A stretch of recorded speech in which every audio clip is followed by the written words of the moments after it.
আচ্ছা, জীবনে তো অনেক কিছু চুরি হতে শুনেছেন, অনেক কিছু চুরি হতে দেখেছেন। কিন্তু কখনো কি এমনটা শুনেছেন?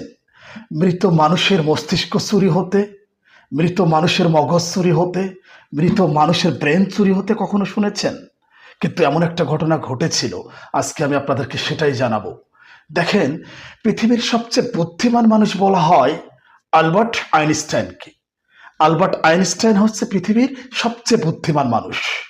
এই আলবার্ট আইনস্টাইন যেদিন মারা গিয়েছিলেন, সেদিন তার এই মস্তিষ্ক অর্থাৎ ব্রেন, মগজ যেটা, সেটা চুরি করে নিয়ে গিয়েছিলেন আমেরিকার একজন প্রখ্যাত ডাক্তার টমাস হার্ভে। অর্থাৎ টমাস হার্ভে আলবার্ট আইনস্টাইনের মগজ চুরি করে নিয়ে গিয়েছিলেন তার বাড়িতে।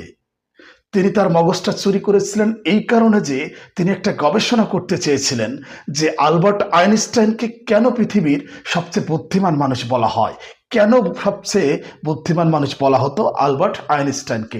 তিনি গবেষণা করার জন্য তার মগজটা চুরি করেছিলেন। অবশ্য তিনি সে গবেষণাটা করেছিলেন।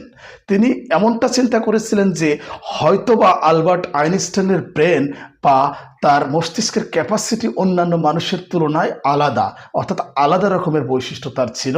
এটা গবেষণা করার জন্য তিনি আলবার্ট আইনস্টাইনের মস্তিষ্ক চুরি করেছিলেন।